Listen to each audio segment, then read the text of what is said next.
Order. I would like to start the International Development Select Committee's session on Sudan. We are very fortunate to be joined by Dave Phillips, who is the Deputy Director of International Projects of Samaritan's Purse.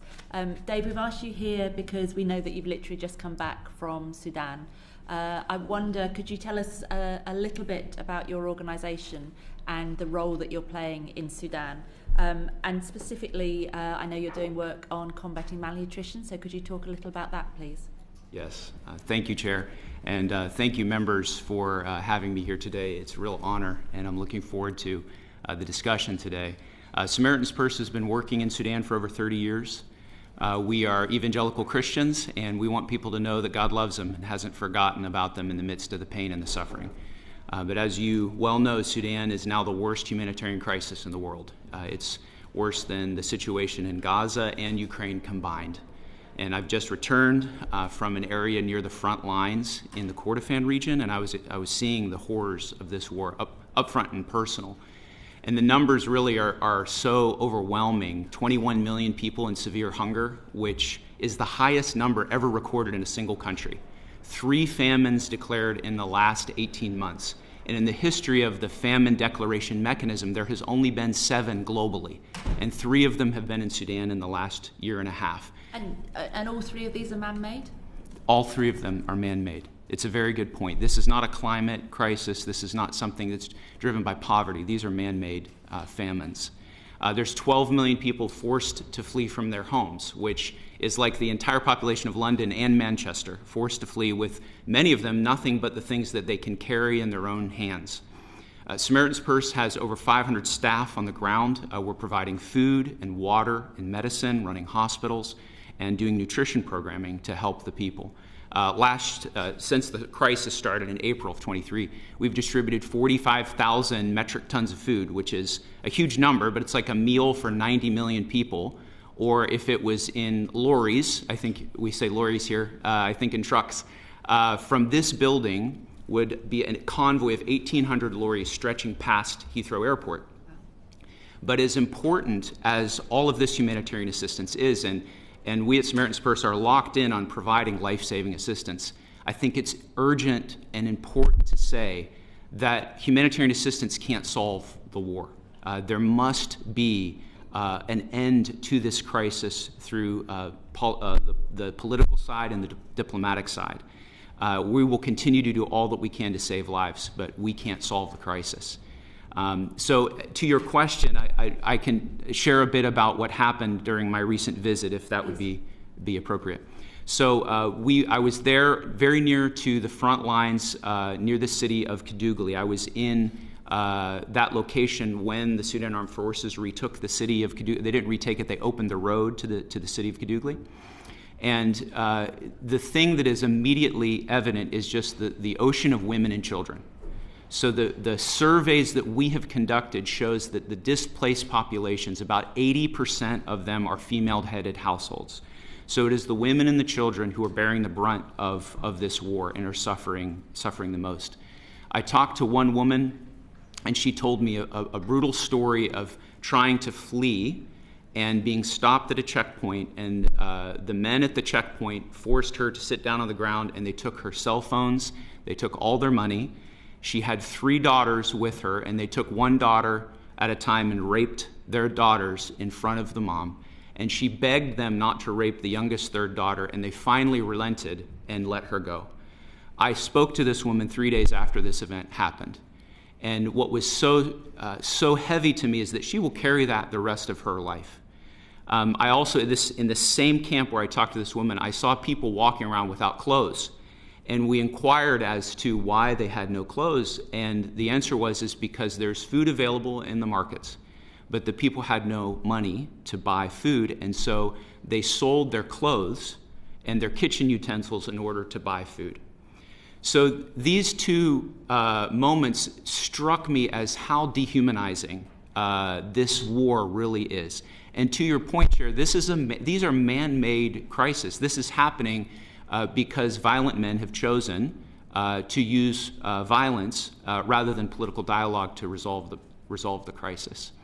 So we have hospitals that we're running in the country. Shall I continue describing, or? Yeah, sorry, Dave. You've just I hear a lot of testimony, and yours has just really affected me. It's just the level of degradation and the psychological warfare that's going on there against women is hard to bear, but we need to. So please do continue. Okay, it is overwhelming, and I think part of the message I want to deliver is that the situation on the ground is actually worse than we think it is, and we believe that it's bad, but when you see it on the ground, it's really horrific. I've brought some photos with me. I don't know if you can see them, but these are malnourished children that have come to our clinic in Sudan. We measure malnutrition based on a number of different mechanisms, but we're monitoring approximately a 30% global acute malnutrition rate amongst the children.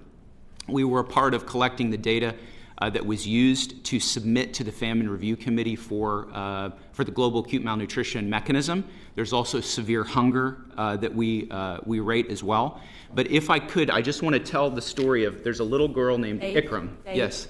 We're actually not allowed to show photos. So we're not allowed to show photos. If you could just tell us, that would be really helpful. Okay, thank you. There's a little girl named Ikram who came to our clinic. She's 2 years old. And at the time of her arrival at our hospital, she weighed 13.8 pounds. And I looked it up, and at least in my country, a 2-year-old is supposed to weigh about 26 pounds. And she had been diagnosed with severe acute malnutrition. She also had pneumonia, and she had malaria. And after she was admitted to our hospital, she also contracted meningitis. So this two-year-old little girl now has 4 life-threatening diagnoses.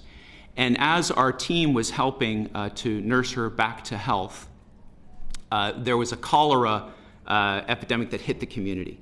So one of the caregivers of the other children in the severe acute malnutrition ward contracted cholera, and little Ikram was affected, and she got cholera. Her mother's only 19 years old, and she was devastated when she learned that her child had cholera. This is now the 5th life-threatening diagnosis of this little girl. We prayed and we asked God for a miracle, because scientifically and from a medical perspective, you can't get much more sick than that. She was in the cholera ward for about 8 days and dropped down to 10 pounds.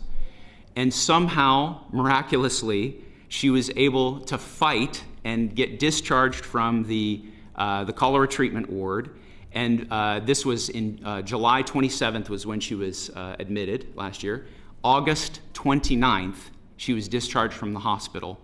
And she is still alive and well today. And I have the photos of her when she came and when she left, and if anyone would like to see them, we'll share those later. Hopefully they'll be on your website so people can follow up if yes, we can needed to. get you that information. Could I ask an entirely subjective question? You mentioned earlier that most people don't know just how bad it is. Why do you think that is? Well, it's an important question because when you look at some of the other crises in the world, there's been a lot more media and political attention placed on the different crises that are happening in the world. But Sudan has not received commensurate attention to the scale of the crisis. I do think that it's far away, Sudan, from our minds in our countries. But Sudan has also been at war since 1955. So the war is not a new component of what's going on here, which is why for us it's so important as humanitarians. I'm not a politician. I don't sit at diplomatic tables. I don't have the tools of sanctions. But to say that there must be a way for us to stop this war, and I think that is the most important message that I also think ties to your question, which is there is something we can do. We must send humanitarian assistance, but I think for those, our constituents in the countries where we live, Samaritan's Purse has our own constituents, we want the war to end. And this, I think, is also exactly what is needed in the country. It must be tied with a credible political process, but I think that ending the war is really something that people can connect to. It makes sense. We have to save lives, but I think ending the war is the most urgent thing. Thank you. Brian. Dave, good to see you back here again. What programming, I'll start with this one. So how does Samaritan's Purse work alongside displaced people in Sudan? How do you do what you do? What do you do? Thank you. Good to see you. Thank you so much. So I'll start by saying that the displacement is the crisis. So people being forced to flee from their homes means, number one, that violence has happened. And this is the report that we get from our surveys, is the vast majority of people are leaving for two reasons: direct threat of violence and hunger. These are the two reasons why people leave their homes. It is, if you imagine what would force any of us today to leave our home within a matter of hours, it would have to be a drastic situation. The other factor here is that when people are forced to flee their homes, they're not able to engage in the livelihood that they had when they were at their home, whether that's farming or whatever else they're doing. So for Samaritan's Purse, what's very important for us is that we are in the locations that exist between the armed actors. There's cracks that exist in the conflict itself where people are able to come. There are millions of people who have fled to specifically the SLM areas of Jebel Mara and the SPLM North areas of South Kordofan. Millions of people has come. Numbers in Sudan are very difficult. It's very hard to get exact numbers, but we know millions have come. When those people come, they need the basic elements of life, which is food, water, medicine, and shelter. But in our surveys, what we're finding is that the displaced, about 95% of displaced people report the number one most urgent need is food. And this is what we're getting right now. So we're in February. February is historically not yet the hunger gap. So Sudan has a rain season, dry season, and it has a lean season and a season where there's a lot of food available because of the harvest. We have not yet reached the hunger gap. And already, displaced people, 95% of them that we're talking to are reporting that food is the most urgent thing. And here, this is another nuance, but it's important to say, the people that are being displaced report that they're getting food from international organizations and also because the host community is sharing their food. So this is a beautiful story of the resilience and the capacity of the Sudanese to deal with their crisis, but it's also important that if you're sharing your food, it means you're going to run out of food sooner. So we do not know what will happen. The upcoming harvest will be incredibly important, but we have less now than 100 days before the rains cut the roads off. So even as early as this morning, I've been working with our team to rush food assistance in, to pre-position these little packets of RUTF, which are made by Mana Nutrition, and they save lives. We have to get these kinds of things into Sudan as urgently as possible so that we're able to save these lives and alleviate suffering. And the timing is just so short in order to do so. Can I just bring Sam in? Yeah, so just a question on this point. You describe quite horrific malnutrition, people selling clothes because they can't eat. Is it the case that there's simply not enough international assistance coming in, or are there problems around distribution, be that the safety of distribution or road networks? So what is it that's stopping the aid from getting to where it's needed? Mm-hmm. Sir, thank you. This is a very important question. I would say that there is no single silver bullet or reason unless you say that stopping the war is. That stopping the war would be the silver bullet to this. And I'll give some color to that.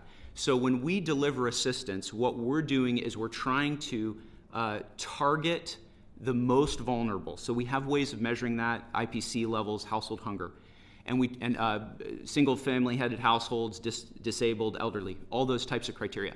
We're trying to address hunger in that 3-month gap when there's the least amount of food. So it's not like we deliver food and we give everybody all the food they need for a year. That is far from that. We're only providing assistance in a very short window that's targeted to save lives during that time. In 2024, we had a dramatic situation where we measured malnutrition at 36% in a community. We were able to negotiate with the Sudan Armed Forces and the SPLM North to airdrop food, which may be a helpful story at some point if to share later in the testimony. But what I want to say now is that when we delivered that assistance, there was both able to be a pause in the fighting. Assistance came in, but people were also able to plant, and market access for a brief period was able to reach that community. What happened when we came back and measured the malnutrition is it had dropped to 6%. And this is unprecedented. Like, malnutrition doesn't drop that quickly. It drops quicker than household hunger. But we can't say that we have to have a lot of humility as a humanitarian actor. We didn't make that drop down to 6. It was a combination of people being able to plant, of the market being opened up again, and the targeted humanitarian assistance that we brought into the community. But I think that the key takeaway is that no matter how much humanitarian assistance we bring in, we will never be able to resolve the urgent needs of the population. The market and the planting and harvesting season are much more powerful than we are as humanitarians. So I understand that, and I agree with you that obviously the conflict needs to stop. But I suppose what I'm trying to understand is this a situation like in Gaza where actually there was an abundance of aid ready to go into Gaza, but it simply couldn't get in? Or is it the case that there's simply not enough aid at the doors trying to get in? Okay, yes. So it is both of those things, depending on the part of the country that you're working in. Some places the need is higher and the access constraints are also higher at the same time. Some places in the parts of Sudan where we work, the need is very high, but we have very good relationships with all the actors and we have access. So in our particular case, the issue is resources. How much can be brought in? In other parts of the country, it's the conflict itself, or not just the conflict, but the political motivation of the actors that prevents assistance from coming in. So I think it's important for all of us to know the belligerents know our principles and our rules better than we do. And food in Sudan has been used as a weapon of war since we have recorded instances of humanitarian assistance in Sudan. They know how to manipulate assistance. We have to be very careful about how to deliver assistance, which, and I'm sorry I'm beating this drum so hard, this is why we have to stop the conflict, because humanitarian assistance will be manipulated. We do the best we can, and all the distributions that Samaritan's Purse conducts, we have our staff making sure the food gets to the intended recipient. But it's an important point you raised, that there are barriers to the beneficiaries. Right, back to you. Right, this next question has a more rosy end to it, but let's try and take it. So what programming will be needed to help displaced people to reintegrate into society once the conflict ends? Mm-hmm. This is, thank you for that question. I think it's very important. The first thing that comes to my mind is where people are living now is not where their homes are. So there may need to be assistance to get people back to their homes. Mm-hmm. But I would say at the level of the society, accountability for the injustices that happen will be very important for the people to reintegrate. There also needs to be security. People need to feel safe to return to wherever they're from. And they need to not feel threatened because of their ethnicity or their gender or whatever the factors are that they've been targeted for. So I think if there is a peace and security arrangement, that will make the biggest difference. Practically speaking, seeds and tools. Seeds and tools are huge. I've often thought if we can get the cessation of hostilities and get everyone seeds and tools in their hands, then you're going to have a very different food security outcome within a few months if you're able to time that well. Mm-hmm. So I would say peace and security, and then basic livelihood inputs that will allow people to become productive again. Land security is also a huge issue in Sudan, but that's well beyond the topic of this discussion, because people know how to handle it at the local level as long as there isn't the chaos of war. Mm-hmm. Thank you. Janet. Thank you, Dave, for everything you're doing in Sudan, yourself and your organisation, and for speaking so frankly with us. You've sort of answered part of my question already, but I just wanted to get a sense of how possible is it for people to do farming, to do planting, despite the conflict is taking place. And you've sort of touched on it already, but is there anything more you can say around that? Yeah. Farming is very important, obviously, in the country. There's a dynamic of what is called the near farms and the far farms. So you'll have a community kitchen, vegetables. Vegetables can be grown year-round. It's easier to manage them. That often happens within the plot or the close proximity to where someone lives. And then there's far farms in some of the societies of Sudan where the community will come together and they'll work on a large plot of maybe 100 hectares that is then harvested for the community, and the community will share those resources. There's a there's a concept of shared resources that's hard for us always to wrap our heads around. In fact, one of our focus group discussions, the community said, we reject your plates. Your plates have no place here. We want to share all of our food. No one gets an individual plate. So food and farming and the production of food are deeply cultural issues that are integrated into the societies in ways that don't have a one-for-one connection to the way we think about food and the way that food is used in our societies. So the point, I think, to your question is that the far farm is particularly vulnerable to conflict dynamics. If you have aerial bombardment, or there's a militia coming through, or the front line moves, people do not feel safe to be out in the open farming because of the conflict dynamics. And I would also say that there has been, going back to the question you raised, sir, about how food is used as a weapon of war, the cutting off of access to far farms has also been a clear dynamic, which is another use of food as a weapon of war. No, thank you. And I just want to move you on to really the impact of the conflict on women and girls, and you obviously gave us that horrific, tragic, just terrible example. Could you just, I mean, that's one example you've given us. Could you just give us more insight as to what the impact of conflict has been on women and children? And we have heard situations and stories, obviously, but obviously you've just come back from Sudan, so you have sort of like the latest sort of like information, which is really helpful to inform us about what's happening there. Yeah, thank you. This recent visit when I was just in Sudan, the thing that struck me walking around the camps for the displaced is that it's women and children. So I don't think I saw with my own eyes a man of military age. I saw elderly people, very young children, and women. And these women are being forced to flee. I mean, they're the ones who are being forced to flee from their homes when their husbands are being pulled to the front lines. They're being recruited into the military, and so it's the women who bear the brunt of the war. And I think the protection concerns are particularly egregious. So if a woman is forced to walk, the story I told earlier. The woman had to walk for days to get her child to our clinic.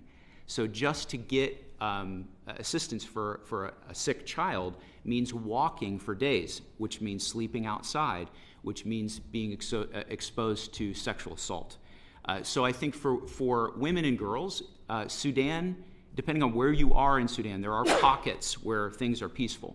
But for women and girls in Sudan today, this is hell on earth. Like, there is very little accountability, if any, for the crimes that are being committed. And when there's chaos in a war setting like this, it's the weakest who are the most exposed to that violence because they have no way to protect themselves. So, how regular, it sounds awful, or how often, in terms of the sexual violence towards women and girls, what does that, you know, what else is that like, or how does that present itself? So there's a little bit of a challenge in collecting precise information because of some of the taboos. I personally had, I find it helpful to do small focus group discussions with the people that I'm physically with when I'm in Sudan. I gathered a group of 10 women together, and we did what's called a MUAC, which is a rapid assessment of the upper arm, to see how many of the children were malnourished. And out of the 10 women, 3 of the children were moderately malnourished, and 3 of the families had moderately malnourished, and 1 was severely malnourished. So that's 4 of 10 children were malnourished. I asked the women who of them knew someone who had been sexually assaulted. All of them raised their hands. Of the 10, they said all of them know someone who has been sexually assaulted. I asked who of them specifically had been sexually assaulted, and none of them said yes. But again, this is about taboos, and it requires specific measurement within a female setting that allows for that to happen, and that's not Samaritan's Purse area of expertise. My personal experience is that it's the majority. The majority of women have gone through some type of sexual exploitation because of the war. Thank you. Dave, my whole political career has been trying to prevent violence against women and girls, and I struggle to understand why in recent conflicts women have become a legitimate target. But in Sudan, we've met many of the very strong women who are their community leaders. Do you think it is conscious targeting on the forces, or do you think it's individual opportunism that is leading to this war on women?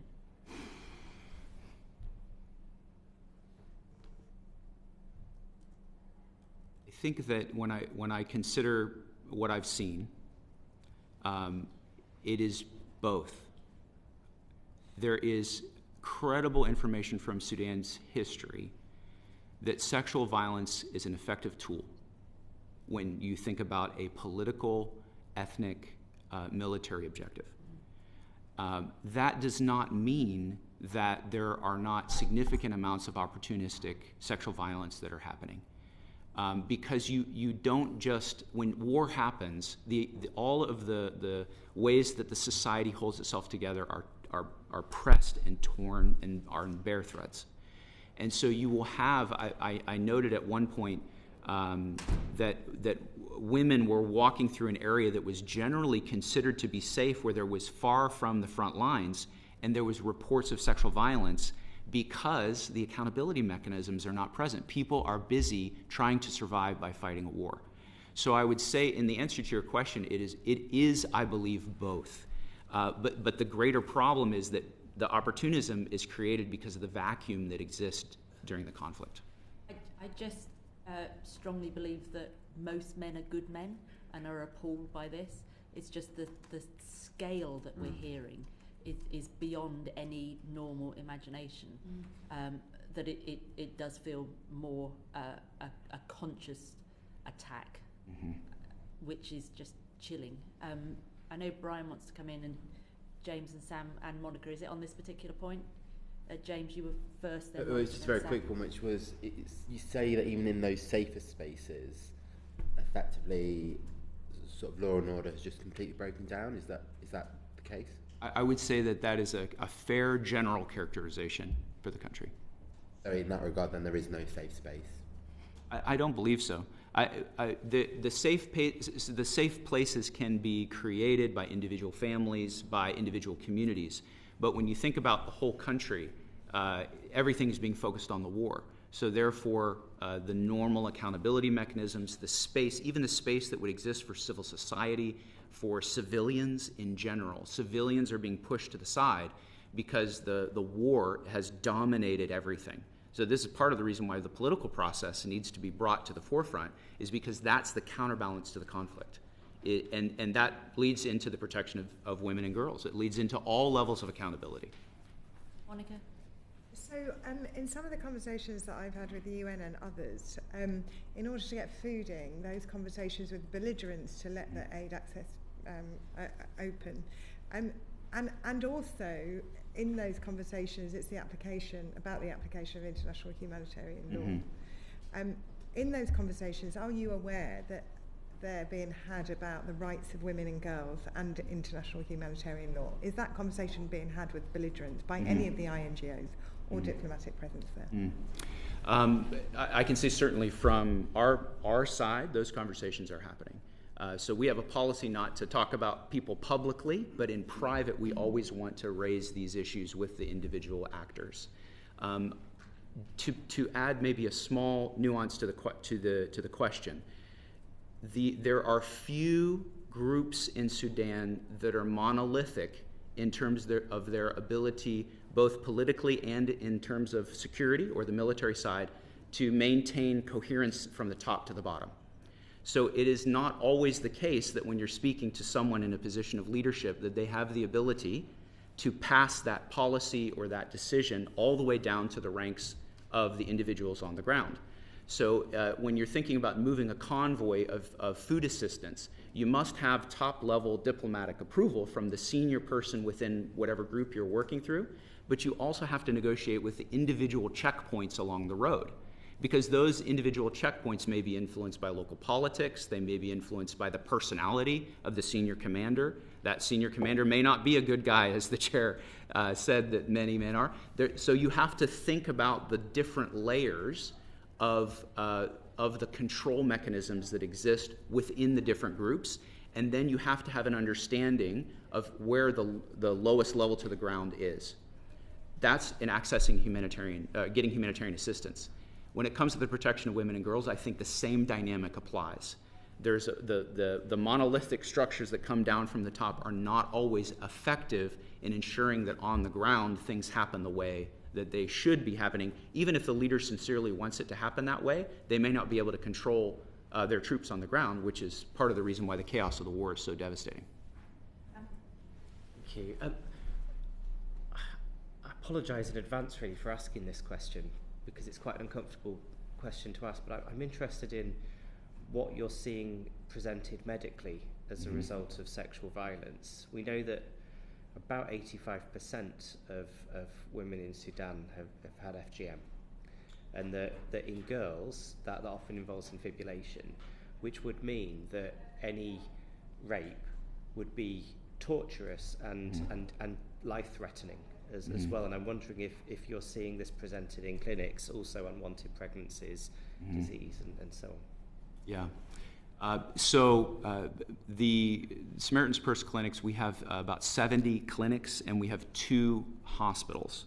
The 2 hospitals that we run, we do emergency surgeries, but it's very limited, and it's only in the case where we're not able to organize some type of a referral pathway for the individuals that need surgery to move. So essentially what we're doing is primary care.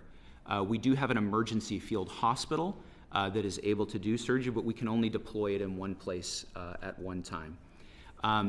So therefore, what I'm coming to your question is that we don't have that specific type of information, but is information that I think that I could get for you if that's something that you need.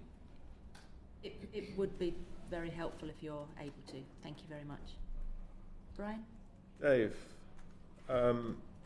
back in November, we heard the horrors from El Fasher, and there seemed to be incredible evidence that when the final assault happened, the men and boys were sent in one direction and were massacred and killed, all of them, and the women and children went in another direction, and pretty much what we've been talking about happened.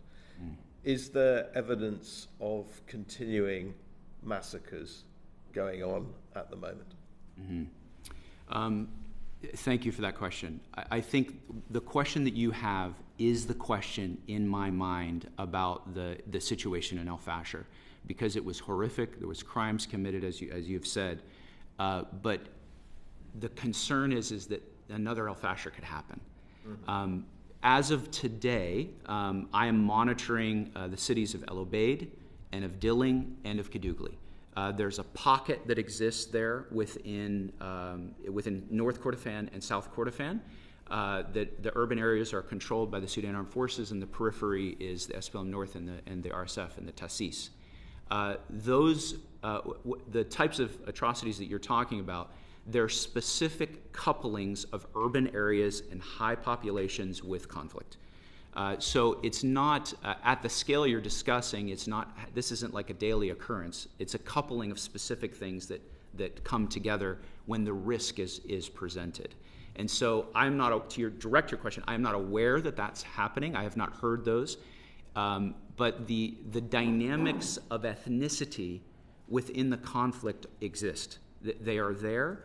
And when you combine that with an urban area, we saw this in El Fasher, we saw it in Wad Meldani, you have a large-scale ethnic targeting. And these are crimes. This cannot happen. And so this is why, for me, monitoring these dynamics in the Kordofans, that's really, I think, where the war is going to be focused in the near term, is the Kordofan region. Those urban areas are very concerning, and this is why we have to find a way to end this war so that we avoid something like that happening in the future. Thank you, Dave. So coming out to the bigger picture, does the current UN aid architecture, including the UN's location in the port in Port Sudan, lend itself to efficacy in this situation? Yes, it's a very, very good question. It's such an important question. I want to take a moment to make sure I'm answering correctly.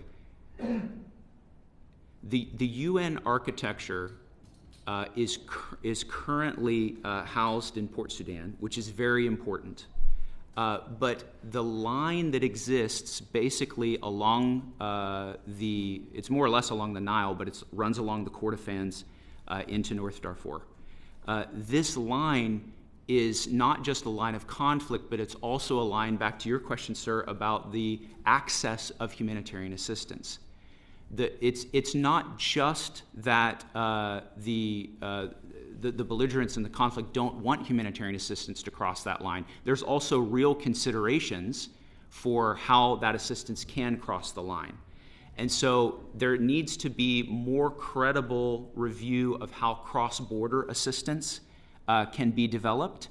And I think the UN's current posture of mostly being on one side of the conflict doesn't allow for that to be maximally reviewed. So that's my comment on the issue. I think it could be looked at. I do not want to come here to criticize the UN. That's not what I'm here to do.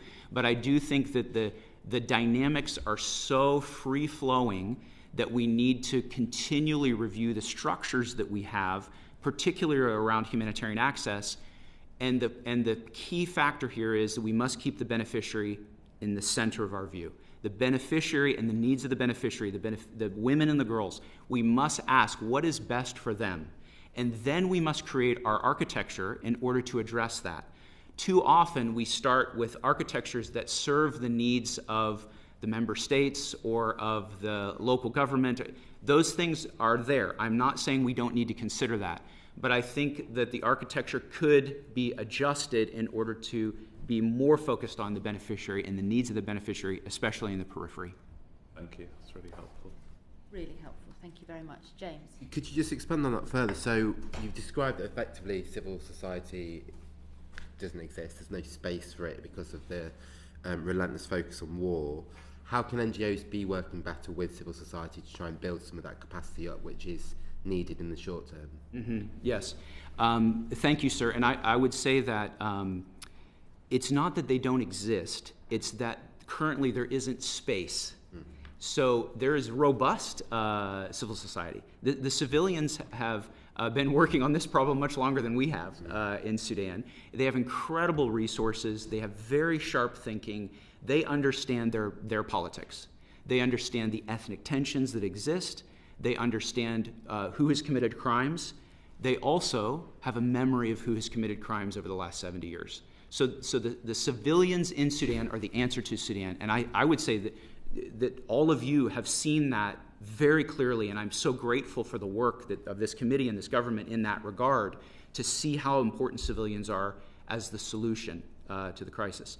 So for organizations like Samaritan's Purse, we want to maintain communication with all the actors.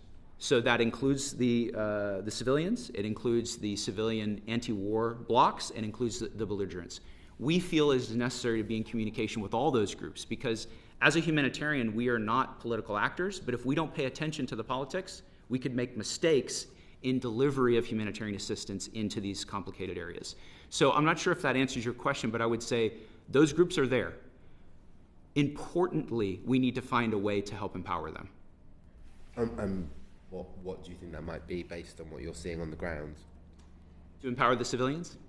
The civilians, again, I am a humanitarian, so I have to put the caveat on that. This isn't my main area. The position of finding a way to solve this conflict without military solutions is the driver of this. There is clearly no military solution to the conflict in Sudan. There is clearly no solution. Historically, we can say that with firm accuracy. Therefore, stopping the war is empowering the civilians. So I think more than the relationship of NGOs to civilians, it is finding a way, call it a cessation of hostilities, call it a humanitarian ceasefire, call it a peace truce, whatever it is, stopping the war and connecting that to a credible political process. That's what the civilians need. And Monica will ask you in a moment about the politics, but just on the humanitarian side, looking to the future, in the short term, what further resources do you think are required to be able to deal with some of the atrocities and the scale of the challenges that you're seeing? What else is required? To address the atrocities? In the short term. In the short term. So I have also considered this issue because there's so much trauma. When you speak to the Sudanese, all of them have a story of someone who has been killed, a family member who has been attacked. There's just so much pain within the society. It's hard for us who come from the outside to come in and try to work through all of that trauma. I think in the short term, and I'm sorry, I'm not trying to be a one-trick pony here, but what we need is to end the conflict, because the Sudanese themselves can address the trauma that they have gone through. They have traditional tribal ways to do it. Sudan is very diverse religiously. There's a lot of different ways that they can address that trauma. Right now, that's happening in snatches in capital cities in the region and with conferences that happen over Zoom. It needs to happen in the places where those atrocities happened, and it needs to happen in an environment of accountability, where we're not just trying to hold one party accountable, or we're in our thinking putting all the angels on one side and all the demons on the other.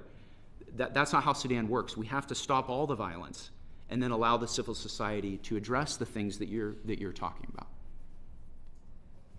So, talking about stopping the violence, and what appetite is there in the US for sustained diplomatic pressure and support and humanitarian support? Mm-hmm. The friends that we're talking to at the State Department and on the Hill in the U.S. Congress, they're engaged in Sudan. Our colleagues at Samaritan's Purse were recently testifying before the House Committee on Sudan in particular. I am encouraged by the Quad and the initiative that the U.S. has taken in the Quad. I also would say that I would love to see the Europeans and the Americans, that we had the Troika. I would love to see that more center into what's happening. But from what we are seeing, while there's a change in the budgetary levels of assistance going into Sudan, there still is a commitment and an engagement, and we have been encouraged by that, seeing what's happening from the U.S. side. So is Sudan not eclipsed by other conflagrations elsewhere? I mean, where does it sit in all of that, in the geopolitics in the State Department? And humanitarian aid particularly I'm interested in. Is there any public sentiment towards Sudan? In the U.S.? In the U.S., yeah.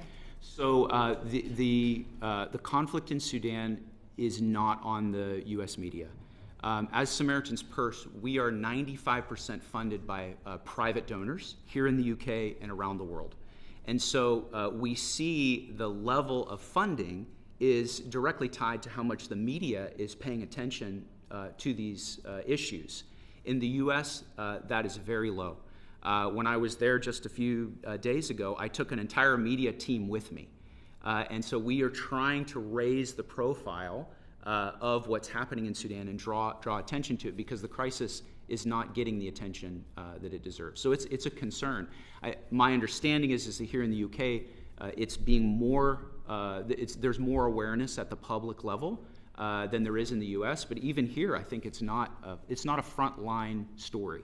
People don't really understand how bad it is, or maybe they don't know what to do in order to address the issue, which is why I think, as the international community, finding a way to say we must stop the war. Like, we can't just send humanitarian. And I'm a humanitarian. This is what I do. I've spent my whole life trying to help people. But that's not going to be the answer. That's not what's going to solve the crisis. So I think even at the level of our constituents, helping people to see we have to stop this conflict, and then getting the U.S. and the Europeans and you guys together on the same page so there's no fragmentation on the international community's agenda in Sudan, I think is critically important. And I noted very interestingly that right now is Lent. It is also Ramadan. It is also national exams in Sudan, which are critically important. It's the future of the children and the children of the future of the families for national exams. They happen in April. I believe the UK is now the President of the Security Council, and the US will be president next week, and you're the pen holder. It seems as though in this season, there would be an amazing opportunity to have a push for peace, because so many of these confluences are coming together. Dave, I can't disagree with anything that you're saying. I wonder if I could switch slightly. I'm assuming that your workers out there are a mix of international and local people. Yes, ma'am. I came from a debate this morning where we were looking at how increasingly humanitarian workers, medical workers, are being targeted in conflict. Are you seeing any of that in Sudan, and what support are you able to provide your workers out there? Yeah, thank you for this very important question. There's some historical components, and then there's some very specific technical components in answer to your question. Historically, Samaritan's Purse has lost staff. We have over 500 national staff, and we have probably about 50 international staff, so about 10% of our staff are international, and 90 are local staff. The risk to humanitarian workers is very real in the country, both to international staff and to local national staff. The reason for that is because where the conflict is and where the displaced are coming from, they can't move that far away from the front lines. So in order for us to provide assistance, we have to get close to and near to where the people are. You will note that there was WFP staff killed just before Christmas in 2024, I believe it was. It might have been last couple. It was 2024. Our staff were the first responders that showed up at that location. Since that time, there has been a change in the types of aerial munitions that are used. So drones are now being used much more frequently in the country. Drones, I think it's important to say, are an anonymous airstrike. That's what drones mean in Sudan. So even if a drone strikes a convoy, how are we to know which side struck the convoy? How are we to know that the side that would easily, you wouldn't think it was them, they struck it for their own political reasons? This kind of stuff happens in Sudan. So drones increase the sophistication and the level of precision of the attacks. So this is another reason why, as humanitarians, when you have precision-level drones and almost no accountability in that space, it becomes very concerning. So for us, we have to move at certain times of the day, movement at night, movement when we believe it'll be the most safe. But I do also want to note that it's not that there has been a decrease in the number of civilians and humanitarians being targeted, because you don't always know who's being targeted for what reason. But the precision nature of the drones in the last few months, based on my observation, has decreased the number of civilians and the number of humanitarians that are being targeted. I'm not saying it's not happening, but the precision level of the munitions is changing the conflict. It's also decreasing the accountability. We used to know, because of the type of weapons in the country, exactly who had them. Now that's impossible. It is impossible to know who made the drone strike. Wow. Can I just say thank you for what all of your workers are doing. It is remarkable work, and we are incredibly grateful that they do it, and we hope that they have all protections in such a difficult situation. Thank you for being such an open and great witness. We genuinely appreciate it. If I could ask you to step back and the other witnesses to step forward, and thank you very much. Thank you so much. Thank you. It's appreciated. Thank you. Thank you very much. We have one virtual witness. Rosalind, are you able to hear and hopefully see us? And we have two witnesses in the room. Thank you both very much for coming. It's appreciated. While Rosalind switches everything on, we can see Rosalind. Hello, Rosalind. Can you hear us okay?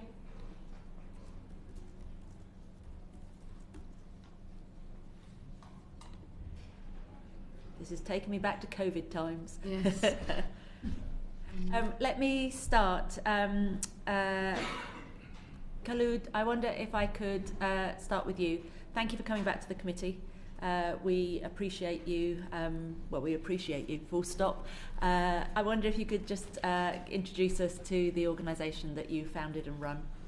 Sure. My name is Kholood Khair, and I run a very small think tank called Confluence Advisory. I set it up in Khartoum before the war, and we look at 3 policy areas: peace and security, governance, and the economy. Thank you very much. And Professor De Waal, I wonder if you could introduce yourself and the organisation that you work with. My name is Alex De Waal. I head an organisation called the World Peace Foundation, which is based in Boston, Massachusetts. I have been in various guises engaged in Sudan for over 40 years. And actually, if I may say, 30 years ago, I was collecting testimonies in exactly the same area of the Nuba Mountains of women and girls who had been subject to the most appalling sexual violence. And it is so appalling that this cycle continues generation after generation. Terrific. Rosalind, are you able to speak so we can see if we have got you? Try and say something. No, you're correct. We can't hear you. My suggestion would be if you log out and then log back in again, and the team will get in touch with you if that doesn't work, and we'll try and sort something out. Worst case scenario, we'll put questions to you in writing because we do want to hear from you. If I could hand over to Fleur, please. Oh, and let me say... I've been unmuted. Yay! Brilliant. I was receiving messages saying that the host wasn't allowing me to unmute, but that's now been changed. So brilliant. I can now join in. Thank you. We're also very fortunate today that we've got Fleur Anderson, who is guesting from the Foreign Affairs Committee. Wherever we do, we try and sort of cross over and share our expertise. So Fleur, if I could ask you to open, please. Thank you very much. And Chair, thank you very much for having me in the committee today. Rosalind, could I start with you and then I will come back to our other guests. Rosalind, could you just outline the current peace initiatives and give us your assessment of whether they're realistically capable of delivering process? Where are we in the peace process? Well, thank you very much. Well, since the war started, there have been a whole series of not very successful peace initiatives driven by the African Union, the IGAD, the sub-regional organization, the Egyptians, the US and Saudis in 2023. But the current main peace initiative is the US-led Quad initiative, which was really launched with a statement by the foreign ministers of the United States, Egypt, Saudi Arabia, and the United Arab Emirates on the 12th of September last year. And this called for a 3-month humanitarian truce to allow the delivery of emergency aid to all areas, followed by a permanent ceasefire and a political process to establish an independent civilian-led government. And importantly, among its key provisions was an agreement that there could be no military solution, that none of the warring parties should control the transition, and that Sudan's future could not be dictated by the Muslim Brotherhood or related extremist groups. So this was in many ways an important diplomatic breakthrough, because for the first time, the main regional backers of the two warring sides had agreed on a roadmap to end the war that put civilians, not generals, at the centre of the post-conflict transition. And this was something that had not proved possible to achieve at the London Conference on Sudan last April. And then in November, we heard that President Trump saying that he was going to get personally engaged following an appeal by the Saudi Crown Prince during a visit to Washington. And this was seen by some people as potentially a positive development. that could energise the Quad process, which is being spearheaded by the Secretary of State, Marco Rubio, but particularly by President Trump's advisor on Africa, Massad Boulos, that if President Trump's personal engagement would obviously give the whole initiative more weight.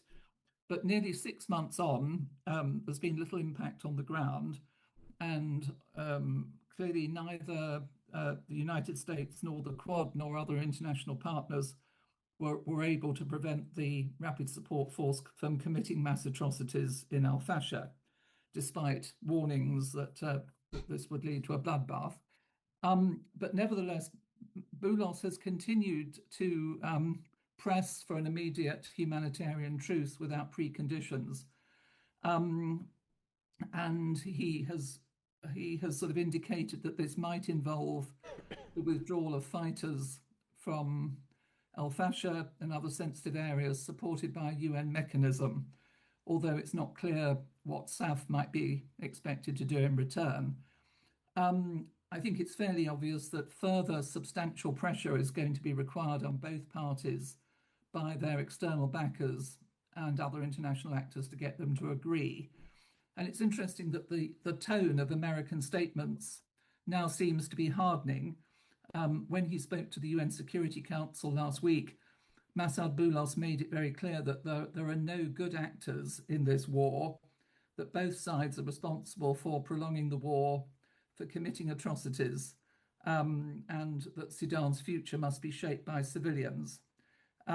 He also revealed that the US and its partners are working closely, he said, with the UN to establish a UN implementation and monitoring mechanism for the truce. But despite, Boulos's optimistic remarks, it's very clear that the truce is still faces a lot of roadblocks and challenges. And just very quickly, I'll just mention 4. Rosalind. The first is that both warring parties still seem determined. Rosalind. Yes. Rather than going through that, because we do have other witnesses we want to hear from, I wonder if you could just, for the record, because the committee knows who you are, if you could just introduce yourself and the experience you've got that brings you to these conclusions. Oh, sure. Thank you very much. Well, I'm Rosalind Marsden. I'm an associate fellow attached to the Africa programme at Chatham House. My Sudan experience, I was the British ambassador in Khartoum from 2007 to 10, followed by being appointed as the European Union Special Envoy on Sudan and South Sudan. And more recently, I spent a couple of years in Khartoum as a consultant with the UN, the UNITAMS, the UN mission to support the transition. Lovely. Let me take you back to Fleur, who's got the next questions. Thank you. I'm sure we will be coming back to you, Rosalind. We can expand more on that. Kholood, would you be able to tell us your assessment of where the peace process is now, and specifically the UK position within the peace process? So the UK is currently the penholder of the Sudan file at the UN Security Council. What is your analysis of the UK's current role and what it could be doing more to bring about the end of the conflict? As far as I know, the UK is not playing an active role to bring about an end to the conflict. That is because while Sudan has a troika, a quad, and a quintet, the role of the troika, which the UK is a member of, is very limited in this day and age. Partially, I think the change in foreign secretary didn't help with continuity, and so the UK's position now vis-a-vis Western actors, but also the primacy of Gulf actors today on the Sudan file means that the UK has struggled, I think, to find its niche when it comes to working on Sudan. What we have seen is, and just as Ros has said, there is a lot of optimism emanating from Washington, D.C. about the prospect of a humanitarian truce.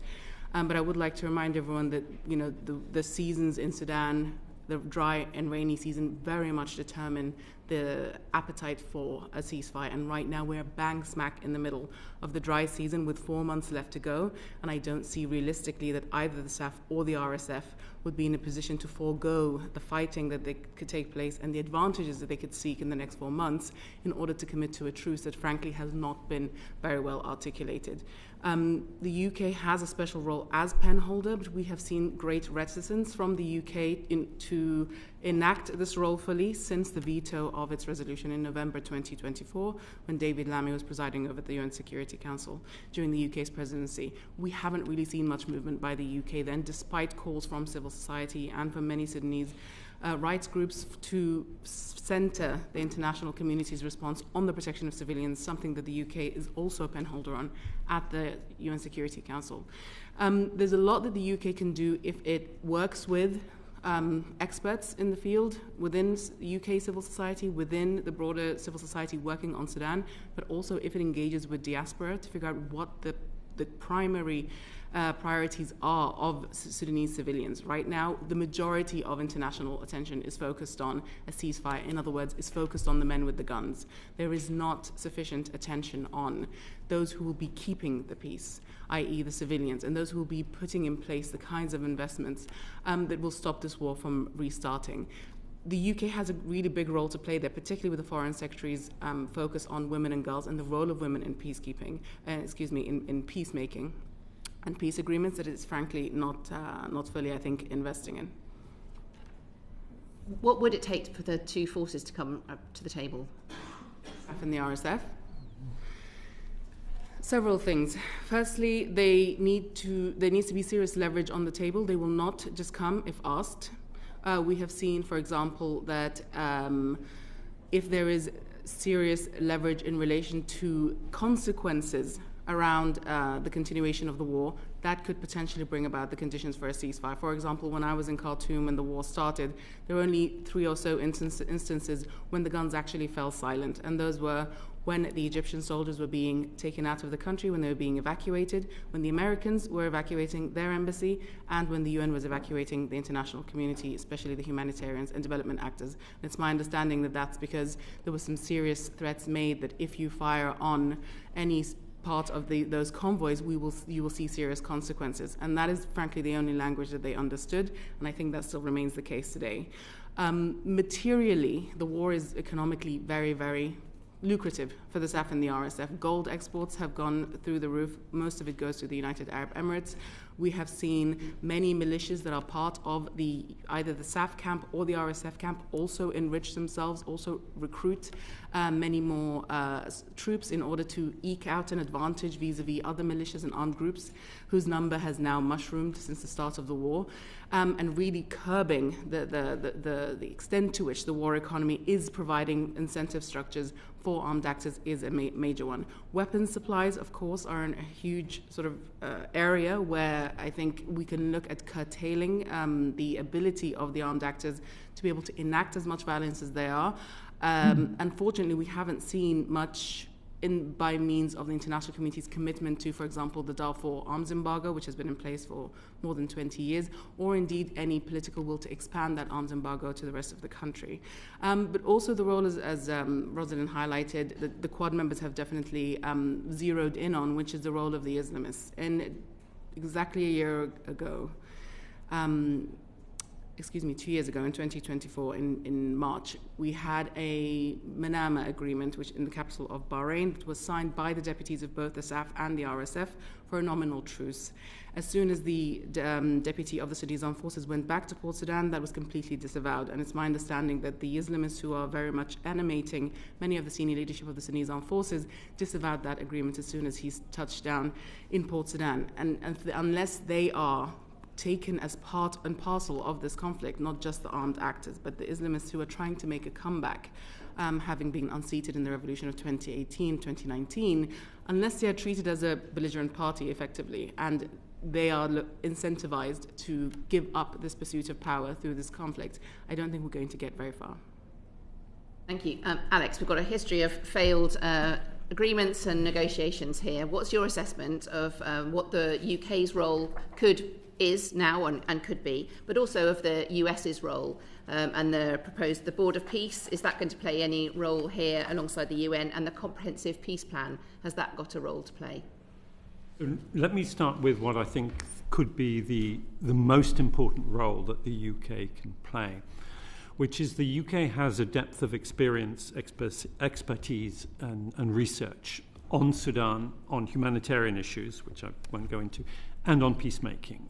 The UK was very closely involved. I was involved in the peace efforts that led to the Comprehensive Peace Agreement some more than 20 years ago, the Darfur Peace Agreement, which regrettably didn't work, the African Union High-Level Panel, which oversaw the separation of South Sudan and various peace efforts. I was also involved in that. That was principally funded, supported by the UK with a lot of UK expertise.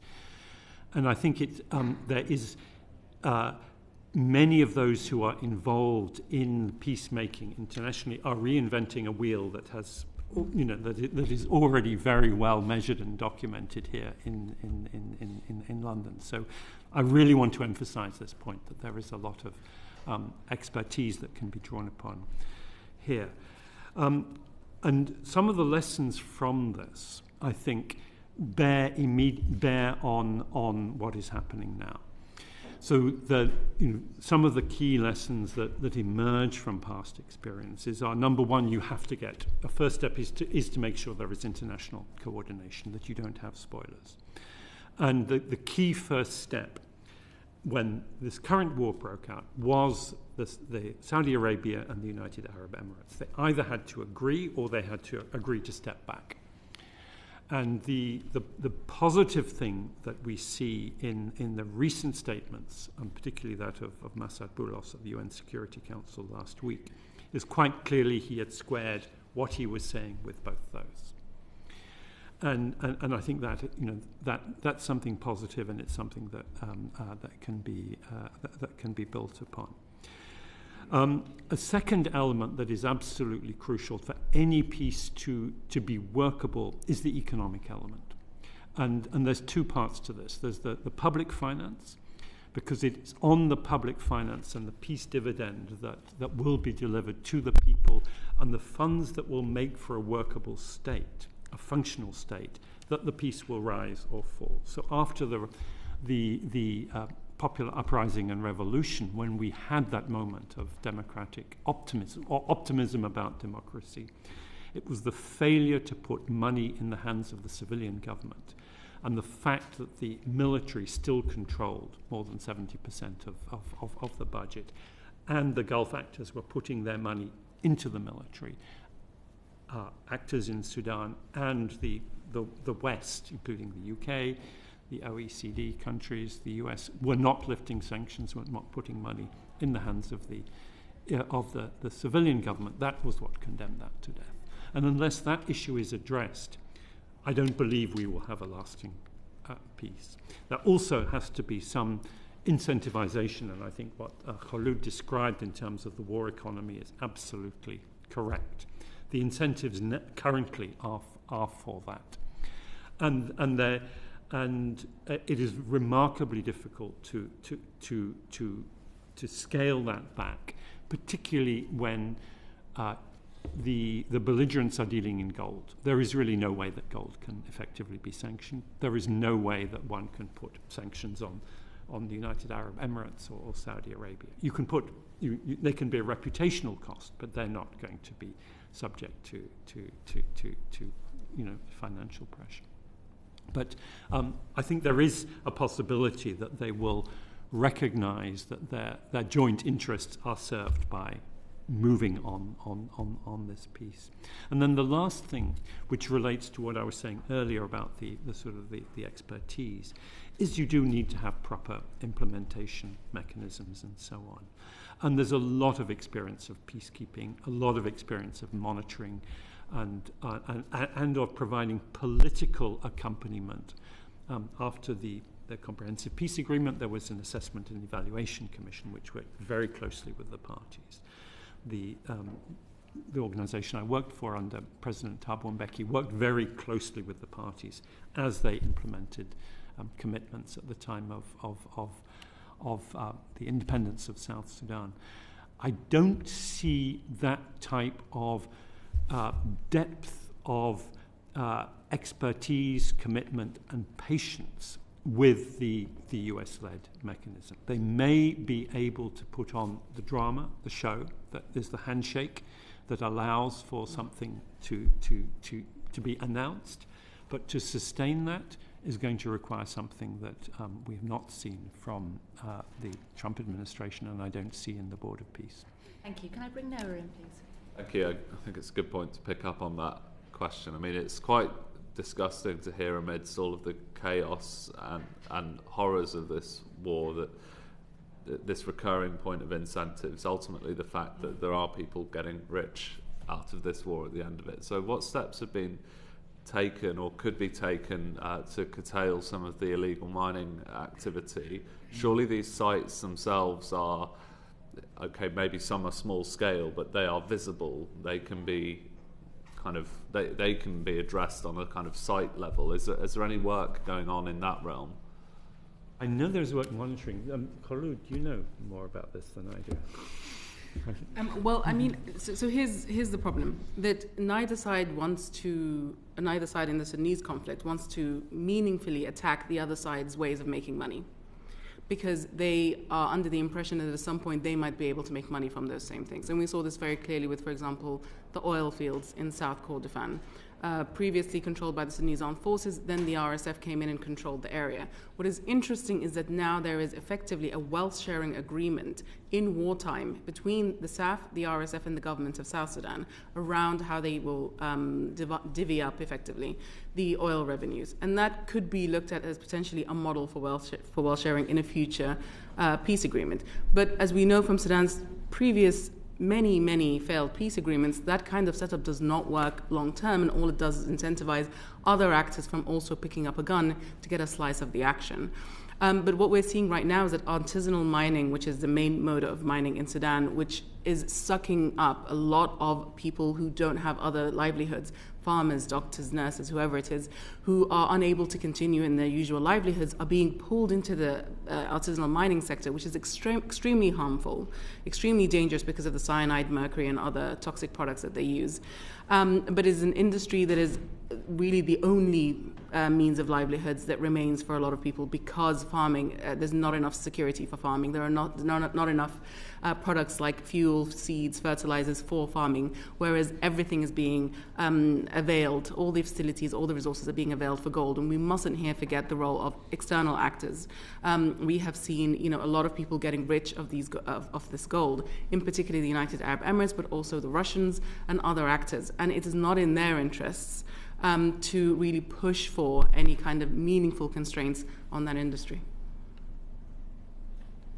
Just a final couple of questions. One is about a likely peacekeeping force, and one is about the further role that the UK could have. We've talked about expertise, we've talked about potential more credibility. The Foreign Secretary gave a very strong statement in the House of Commons 2 weeks ago, saying that she is using all of her diplomatic forces, but that is being questioned by you, Kholood. So to hear a bit more about what more could the UK be doing. But Alex, just first and briefly, is who would be the likely peacekeeping forces?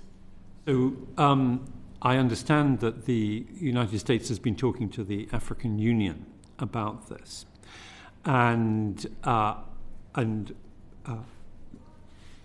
so that there is possibly an option of African peacekeeping forces on the table.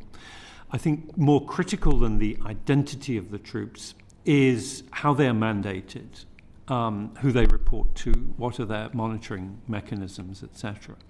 So I think if there were to be an African Union force, it would be very important that it is constituted in accordance with the right appropriate procedures, standards, etc., that the UN and indeed the African Union at its best would follow, rather than being what could be an option, which is something directly contracted on a sort of commercial basis, answering to the Quad or the Board of Peace, which I don't think would be very attractive. So Rosalind, finally for this section to you. So we've heard that this is what is going to end the war. It's being fuelled by arms. It's being fuelled by the gold sales. It's being fuelled all these different areas. What could the UK do more to end the conflict? And how important is it to have UK diplomats back on the ground in Sudan as well? I think it would be, to be frank, I think it would be premature at the moment in terms of political signalling, given that a legitimate government hasn't been restored following the October 2021 coup. Sudan remains, of course, suspended from the African Union on the grounds of an unconstitutional change of government. And the current de facto government, which has now moved from Port Sudan back to Khartoum, is controlled by the army, which is also under some considerable influence from the Islamists. So I think the time to return might be rather when an inclusive civilian-led political process agrees on establishing an independent civilian transitional government. Meanwhile, the UK has a special representative for Sudan based in Addis Ababa, who can, of course, continue to play an important role engaging with both sides in support of efforts to the sort of Quad's efforts to try and achieve a humanitarian truce. I think we've seen the Foreign Secretary indicating clearly that she regards Sudan as a high priority. This has been reflected in her recent trip to the Adre transit camp, in her decision to personally chair the UN Security Council, and it also in the decision to co-host another conference on Sudan in Berlin in April. Though obviously it will be crucial that actually comes up with some concrete results and also includes an element to bring civilians into the discussion. And I think that is the area where, in my view, the UK and perhaps Norway as well can play a really important role in helping civilians in the pro-democracy anti-war camp to coalesce behind a set of principles and positions to end the war, not to coalesce in one organisation, but in a broad movement. Because so far the civilian voices have been largely sidelined from the mediation process. And as the Foreign Secretary Masad Boulos and others have emphasised, the future of Sudan must be determined by the Sudanese civilians, not by the generals.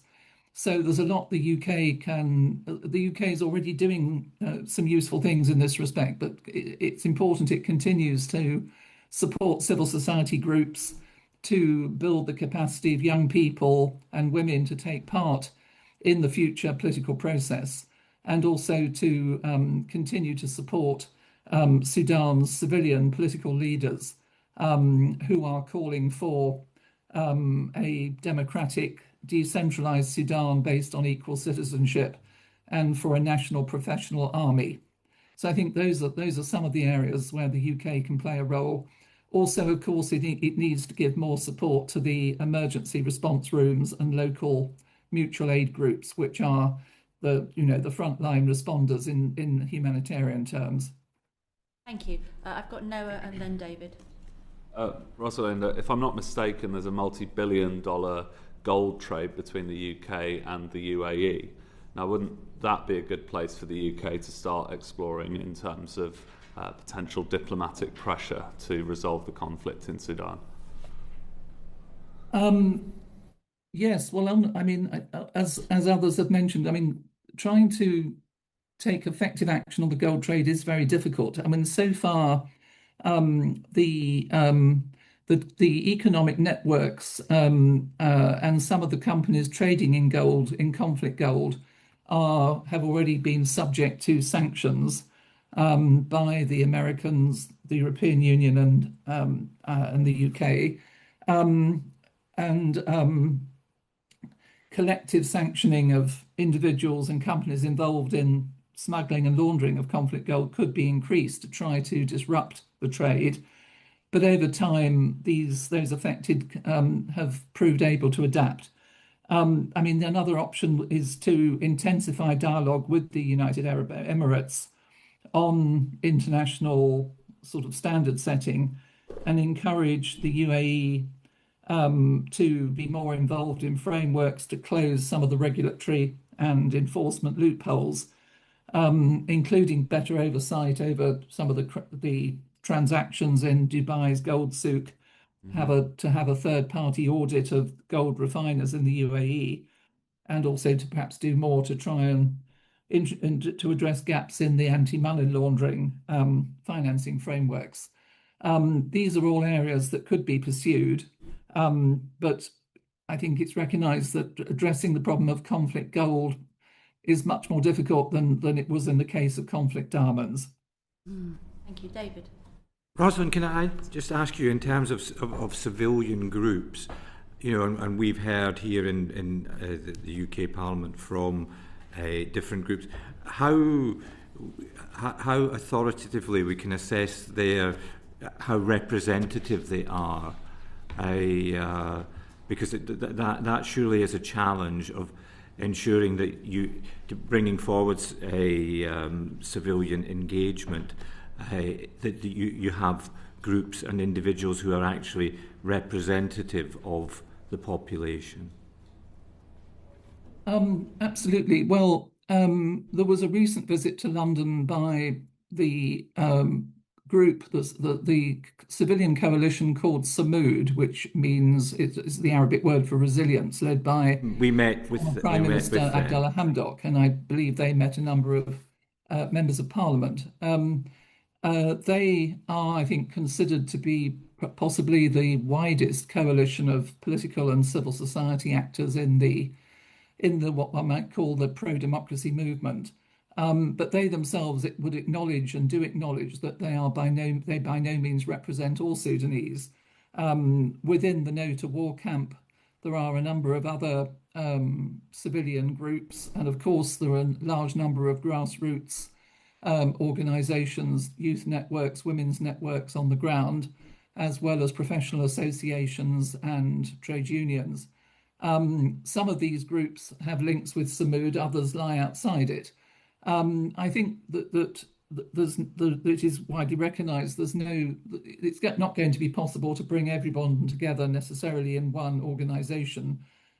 Sudanese civilians, like civilians in any country, have their differences. But at a time of such grave national emergency, I think the civilian leaders are sort of stressing the importance of forming a broad anti-war front based on at least minimum principles to bring the war to an end, and so that there can then be space for a wider civilian dialogue in preparation for a political process in which a much wider group can be involved, which is not so easy at the moment in war conditions, whereas I think a previous speaker pointed out, there's no real civic space on the ground at the moment. So I think it's important for the UK to continue to provide support to the Samud group, but also to other civil society groups, as I think it's trying to do, and to encourage them, as I said, to coalesce behind this, behind the really top priority, which is to end the war. Thank you. Kholood, I feel I ought to bring you in at this point as the only Sudanese on our panel and also a younger woman. What are your thoughts? We hear from lots of different groups. Who should we be hearing from? I mean, ideally everyone, because as Ros said, it is a very broad sort of civilian landscape in Sudan. Sudan has a very rich, very old civil society. It has some of the oldest political parties in both Africa and the Middle East region. It would be, ridiculous to think that all of these civilians could unite behind one simple message. But I think that there is room, and the UK has previously been very good at this, which is speaking to a variety of different civil society members and getting a sense of all the different agendas within civil society. I feel that the UK has lost this, and it has to be said, this coincided with the merger between DFID and FCO, but not just in relation to the loss of funding, but also the loss of capacity, but also the intentionality around focusing on civilians. Right now, as we look at the way that Sudan is being dealt with on the international stage, civilians are relegated to a sort of nice to have, nice to engage with constituency, rather than actually the main actor that will see through any kind of peace agreement, any kind of peace deal, and more importantly, will keep the peace. The UK is very well positioned here, especially with the Foreign Secretary's, focus on women and girls, to really, eke out a niche, which is to engage some of these groups that are not being engaged, particularly those that are organized on the ground as well, secretly, of course, to evade detection, to evade detention, etc. But those pockets do exist, and I think the UK should be putting a lot more investment in trying to sort of engage with these groups. This committee first became aware of the brewing conflict when we were doing an inquiry into the conflict security, and I can't remember what the other S fund is, CSSF fund. And Stability, I believe. Thank you very much. Have you seen or been aware of cuts from FCDO previously differed to civilian society? As far as I know, yes, but I couldn't give you any exact figures on those. I have to say that someone who follows Sudan quite closely, my engagement with FCDO, is quite minimal. I have a much better sense of what's going on in sort of the American programming, as minimal as it is today, or some European programming, etc. And that's in large part because the FCDO has sort of closed ranks. They don't really engage with Sudanese diaspora or Sudanese civil society or civil society writ large anyway, to a meaningful or significant level, such that we don't actually have much transparency as to what they're doing. So we're not able to either engage and support what they're doing or indeed feed into some of those processes in any meaningful way. That seems very short-sighted. Yeah. Fleur. Mm-hmm. Can I just follow up on that? As I understand it, aid by the FCDO to Sudan was 131 million in 2024 and 74 million in 2025, and is being increasingly prioritised on humanitarian aid. And we understand why from the previous evidence that we just heard, but that is at the detriment of peace support for peace-building processes. I wonder if you or other witnesses have a comment on whether you have seen that for yourself. Absolutely. I mean, I think in the last IDC hearing on Sudan, just after the fall of al-Fashir, you had a few panelists who were working with documenters around atrocity prevention and then afterwards a sort of means of accountability. It is those groups that have lost actually the most funding.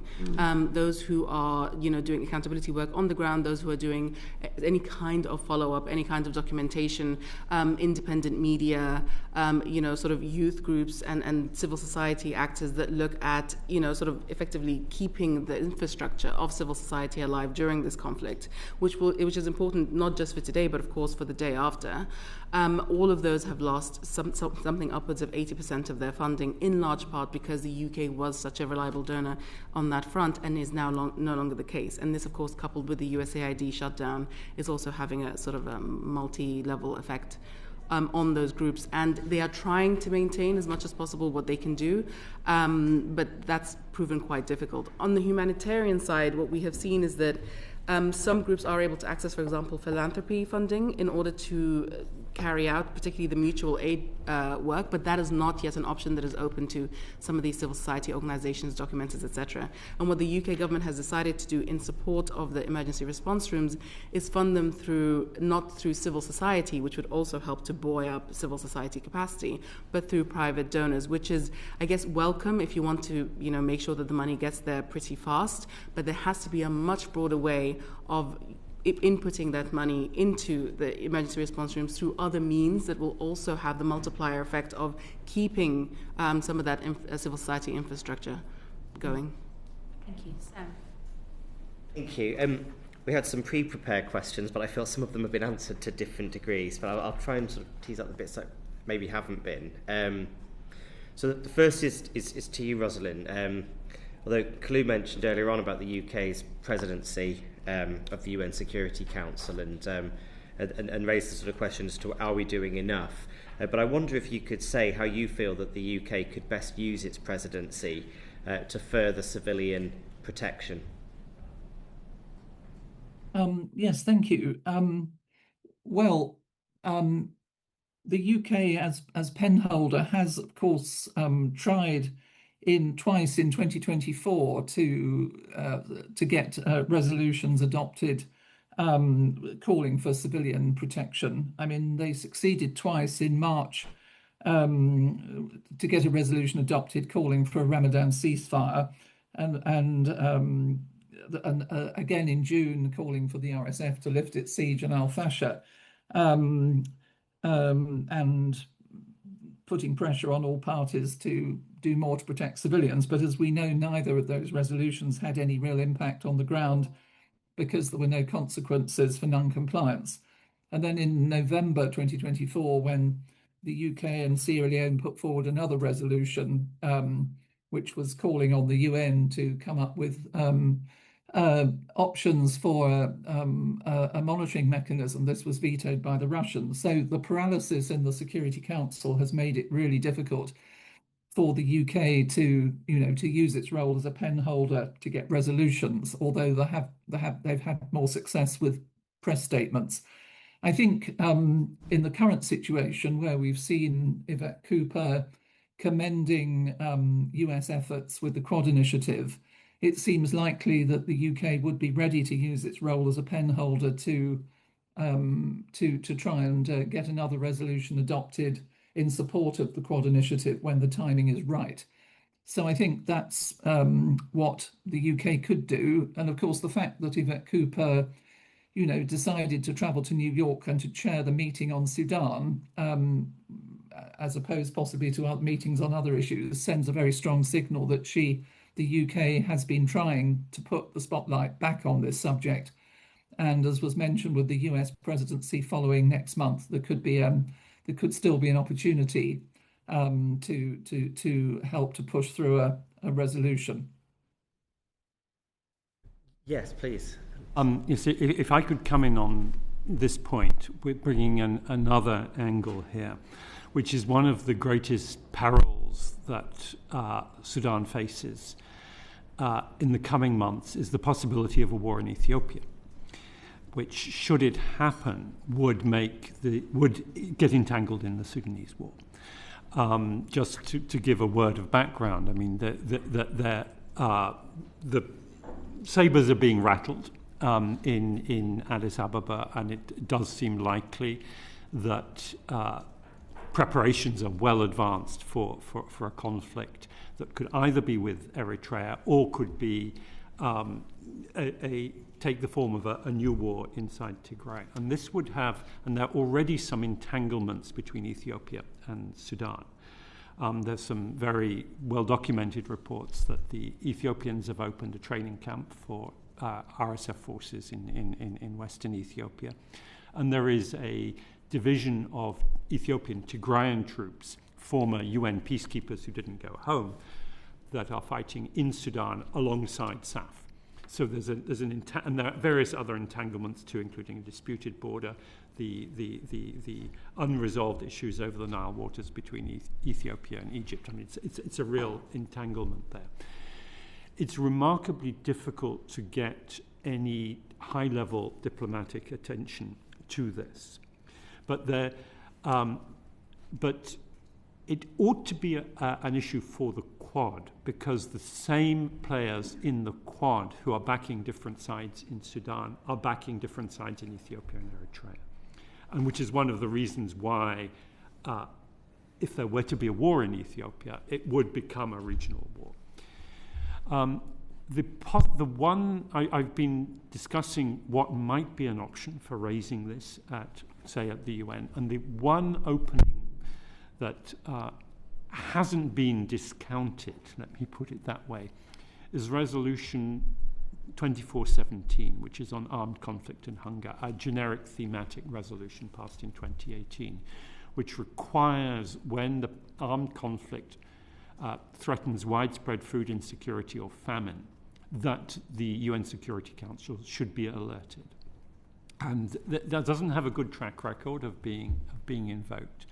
Clearly is applicable in the case of Sudan.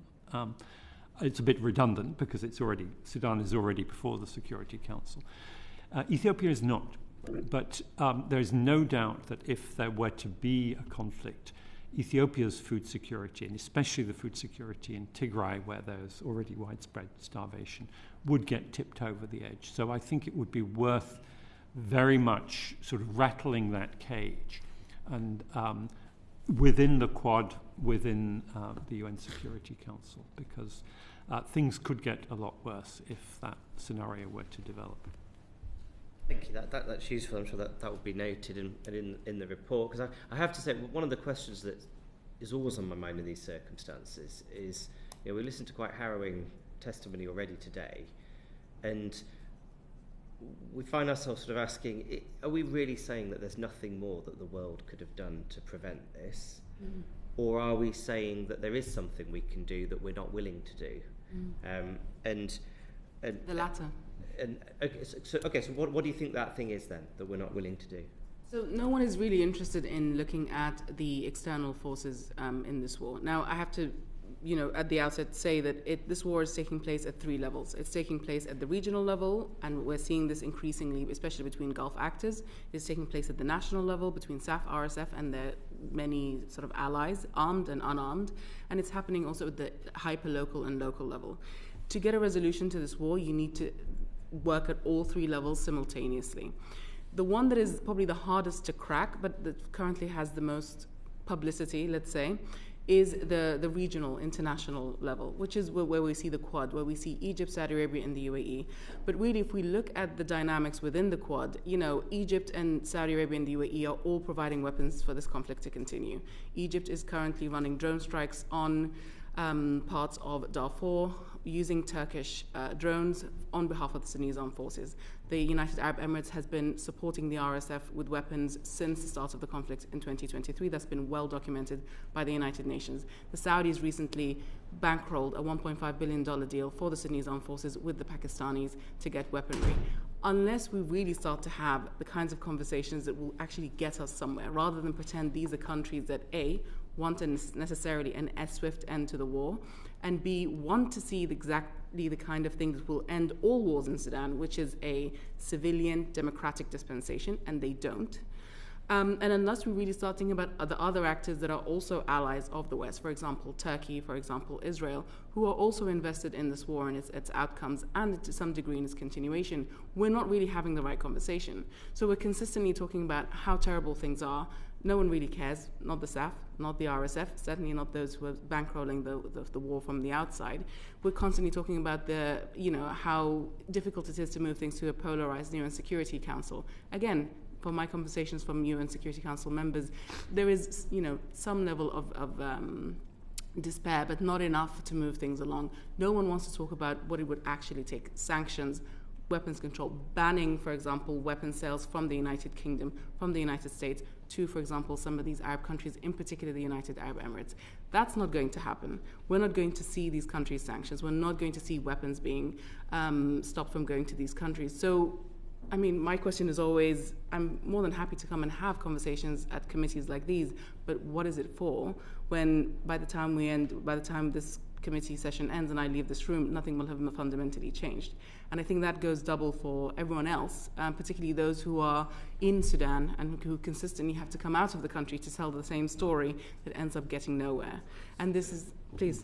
So we've heard from Rosalind about the challenge of getting a UN Security Council resolution on this. So are you suggesting that the UK goes alone in tackling some of these difficult relationships with the Quad? And then I want to bring Rosalind back in to get her take on that.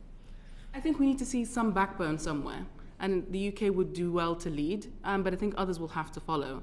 Now, the problem is that we have a very mercantile foreign policy emanating from the United States, which is going to be very difficult to counter. And we have, very rapacious Arab states in the region, in particular the Gulf states, who really see the Horn of Africa as their strategic depth, as their playground. And what we have seen in particular, not just in Sudan, but also, as Alex said, between Ethiopia and Eritrea, but also between the different federal member states of Somalia, etc., and Israel's recognition of Somaliland. What we have seen in Yemen at the start of the year, all of that point towards a very sizable and significant shift that I don't think is really being, very well countenanced in this part of the world. Thanks. Rosalind, sorry, could you come back on that? Thank you. Yes, I just wanted to sort of really reinforce the point that, the war in Sudan has become increasingly intertwined with the wider geopolitics of the region. And there are increasing signs of a sort of consolidation of competing regional axes aligned with Sudan's conflict parties, which are broadly speaking, Saudi Arabia aligned with Egypt and Turkey, Eritrea, Somalia, and on the other side, the Emirates, with some under the radar support from Israel because they've signed the Abraham Accords, but also with links because of its investment in the wider region, with Chad, with Eastern Libya, Uganda, Kenya, Ethiopia, and so forth. We're seeing that therefore what's happening in Sudan, influenced by wider developments in the Middle East and the Horn of Africa. Alex has mentioned the mounting tensions between Ethiopia and Eritrea, but I think what's also very noticeable is increasing a more assertive Saudi effort to try to curtail UAE influence after the rupture of their relations caused by recent events in Yemen. Also, Israeli recognition of Somaliland, which has drawn Somalia closer into the orbit of the sort of Saudi-led alliance. So these alliances seem to be consolidating and obviously having an impact on the Sudan war. And as we've seen, although the Quad Arab partners have all said that external military support must stop, there's actually no sign of this happening. So the Arab countries in the Quad are the ones with the greatest potential leverage to press the conflict parties to stop fighting. But at the same time, they're also the ones responsible for propping up those parties so that they can continue fighting. Now, President Trump is probably the only Western actor with sufficient clout to put real pressure on these regional actors if he really wanted to do so, given that they're all close US allies. But at the same time, he won't want to sacrifice his relations with any of them. But this is obviously an area where the UK and other international partners could also add to pressure. And I think the point is that these regional interests can't be wished away. But at the same time, it's increasingly clear that the long-term strategic interests of Egypt, the Emirates, and Saudi Arabia in Sudan and the broader Horn and Red Sea region will not benefit from Sudan's fragmentation, and that this long-term vision of what will really serve their interests, which is stability in Sudan, should not be obscured by a short-term scramble for profit or influence. So these are sort of arguments which I think the US, the UK, and other partners need to continue to press with these countries. Thank you. I'm just warning everybody that we are running out of time. So if I could ask both committee members but also witnesses to give us short, punchy answers. Can I also put on record that the committee did invite the ambassador for the UAE to come to this session. They were unable to make it. They have given us a written response, which we will be publishing this week, and they have given us the offer of asking additional questions. So that might be something that members want to think about with the debate that we've got going on today. David, you wanted to come in briefly? Yeah, I just want to ask a short question, perhaps to you, Rosalind and Alex, about the African Union, who haven't been referenced yet. In the Foreign Secretary's statement, she made a great deal about seeking to engage with them, and so how realistic is that? What is their likely contribution? I mean, one of the things that has been previously suggested is if they were involved more, it would be much more difficult, for example, for Russia to veto Security Council resolutions. But so how credible is that? How credible is their involvement? And is there anything that they would add, or is it just that they are conflicted as well, or their members are conflicted? Rosalind, perhaps if you start. Shall I go first? I think it's there are obviously some conflicts within the African Union, as we've seen recently. There has been pressure from, for example, Egypt to try to lift Sudan's suspension from the African Union. which met with resistance from a number of other members, and in the end that was not agreed. At the same time, the African Union, while saying there's no military solution to the conflict, commended the peace plan put forward by the army's civilian Prime Minister Kamal Idris, which essentially sort of said that they would not agree to a humanitarian truce or a ceasefire unless the RSF surrendered. So there was a sort of obviously somewhat of a contradiction there.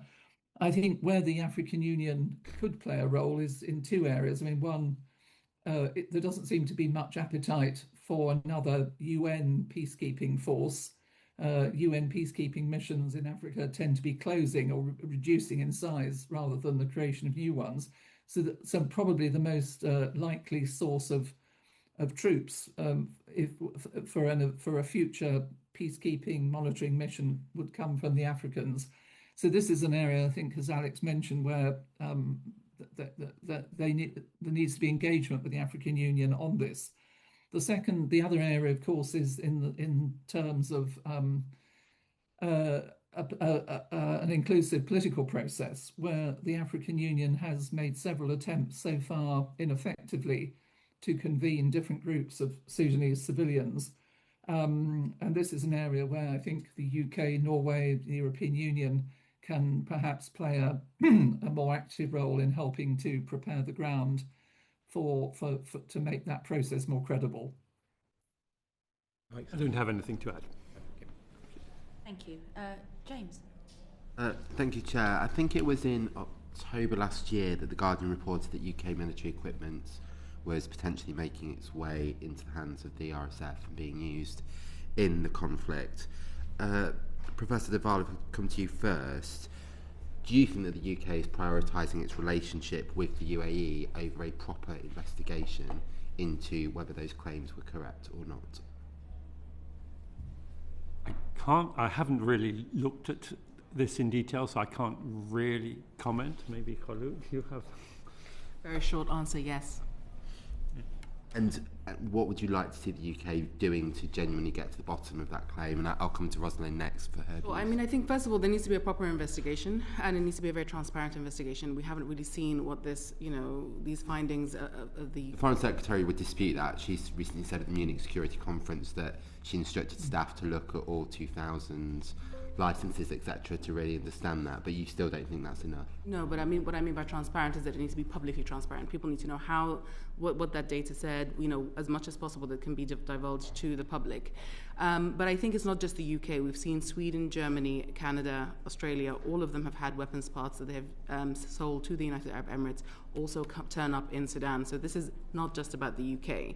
I think there needs to be, these are all sort of, for want of a better word, for allies, and they need to sit down and really look at some of their procurement procedures and look at some of the end-user agreements and really start making sure that the message lands in Abu Dhabi that there will be zero tolerance on for Western weapons, in this case UK-made weapons, ending up not just in RSF hands, but in future also in very in the hands of some very inauspicious characters.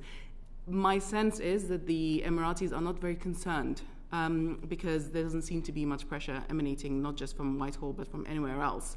And what we have seen is rather a decrease after the peak in international attention following Al-Fashir. We have actually seen an increase in weapons going to the RSF after Al-Fashir. And this to me shows that actually what we're witnessing is global impunity at a massive scale. And that is something that needs to be definitely engaged with, yeah. When the UK government claims that it has one of the tightest regimes in the world, you would dispute that? I mean, I think the evidence speaks for itself. Rosalind, if I can just turn to you. The Foreign Secretary has claimed that the government has found no evidence of UK-made weapons entering Sudan. Do you think that's a credible claim? Well, I have no sort of, I'm not really in a position to question that.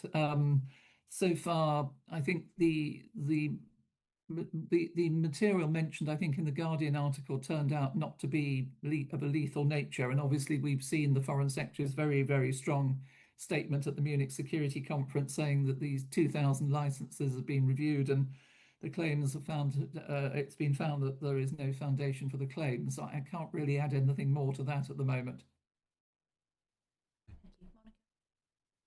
Yeah, can I just come back to the difficult questions that the UK should be asking of allies? And I take Rosalind's point that this expands beyond the UAE to all of the kind of proxies or to all of the regional actors here. But and I understand that we should be pushing the conversation towards, you know, the long-term security of the region, and wouldn't that be better for all of those actors rather than this, you know, short-term gain? But there doesn't seem to be much jeopardy in that for them. And it seems to me that the only, as you've pointed out, Rosalind, the only actor here that really can make a difference is the US. So I'm still interested in pursuing where the US sees this conflict, how it can intervene in it. What is the role of the Board of Peace in this? Is the Board of Peace likely to get involved in this? So let me have a stab at answering that. So during the first Trump administration, the US essentially delegated its policy for the entire Horn of Africa region to its key allies in the region, Egypt, Israel, Saudi Arabia, and the UAE. And the Biden administration made only minor efforts to reverse that. So I think the Trump administration sees this region through the lens of its key allies. And in doing so, it's both their security, so geopolitical, and commercial interests. And I don't think, and I think it's modulated by humanitarian concern as well. But I don't think the US has really risen above that. If the Board of Peace were to play a role of having an event at which the Crown Prince of Saudi Arabia and the President of the UAE were to make a common statement, were to come together and take a common position that they want peace in Sudan, and then the Board of Peace were to hand it off to the established mechanisms under the UN, ruled by international law, etc., with all that entails, then I think the Board of Peace would play a positive role. I think if we were to see the Board of Peace, this process being entrusted to the Board of Peace, I would be extremely worried by what that would entail. May I add something briefly? I think the difference with the case of Gaza is that the Saudis and the Emiratis fundamentally want the same thing in Gaza. They don't have the same end game in Sudan. In Gaza, they want to see a Gaza free of Hamas, even if they don't have the same position vis-a-vis Israel. In Sudan, they back entirely different opposite sides. And so unless you can come to some kind of configuration where both the SAF and the RSF retreat from the political landscape or come to some kind of agreement, you're not going to get the Arabs to support them to agree. And right now we're not seeing enough of a diplomatic heavy lifting to get the Arabs to come to a similar page, not just on Sudan but the entire region. And we're not unfortunately seeing enough engagement with the SAF or the RSF to also get them to come to the same page. And if I could add one point, one thing that is completely missing from this is a vision of what this region should look like. Mm-hmm. What should the Red Sea region, the Red Sea arena, look like? Are we taking it for granted as a fact of life that it is going to be subject to these types of rivalries? Or is the international community, the UK, the United Nations, to say, actually, this is not the way that international business should be transacted, because if it does, if we continue to transact it in these ways, this is the region that has had most of the famines in fact, every declared famine in the last 15 years has been in this region. It's generating huge numbers of refugees. The conflicts are not being resolved and they are metastasizing. So are we just going to take it as a fact of life that middle power interests and great power interests have condemned this whole region on both sides of the Red Sea to this future of unending turmoil? Or are we actually going to say, let's actually raise our ambitions from dealing with the diplomatic push and pull and say, actually, this is a very important part of the world. Millions, tens of millions of people live there. They are entitled to a better life. It matters for everybody. Because we all are invested in maritime trade apart from anything else. Thank you. Let's stop have a you there. vision for this. I think Sam has got more questions on this. Well, yeah, actually, I did just have one more, which is looking more towards civilian protection. But Chair, do you want to also go to justice and accountability, given where we are? Accountability. Yeah, let's We've talk about literally got 4 minutes. Okay, we've got 4 minutes. In that case, it's for you, Alex, and it's what does justice and accountability look like for the people of Sudan? The ICC has a mandate. The ICC should be supported. Justice goes well beyond bringing a handful, sadly it would only be a handful of perpetrators to court. It would extend to reparations, to rehabilitation, to dealing with the aftermath of the trauma, and particularly the trauma suffered by women and girls who have suffered in sexual and gender-based violence. This is all part of our justice agenda. But is the ICJ capable of delivering that justice? Mm-hmm. The ICC can put it on the table, and it's not going to deliver very much. Let me give the last word to Kholood. Sure. What I would say is that but we've run out of time. If you want we to are where we are because of a culture of impunity, and this war has been very easy to not just start but continue precisely because there has been no significant accountability for anyone who's been part of Sudan's wars for the past 70 years. And so this, the justice and accountability need to be integral to how this war is resolved, not just a nice to have that is talked about during the political process or the peace process and then relegated further down the line, as we have seen before. What we need to see integrally is not just the kind of ICC international justice, but all the other levels of justice, including truth and reconciliation commissions, including using local courts, including using national hybrid courts, including using customary courts as well. There's a whole menu of items here. We shouldn't just look at the ICC, which unfortunately has been massively, underempowered, let's just say, by several states. Do you see the international community recognising the need to support for the courts and justice at all of the levels you've described?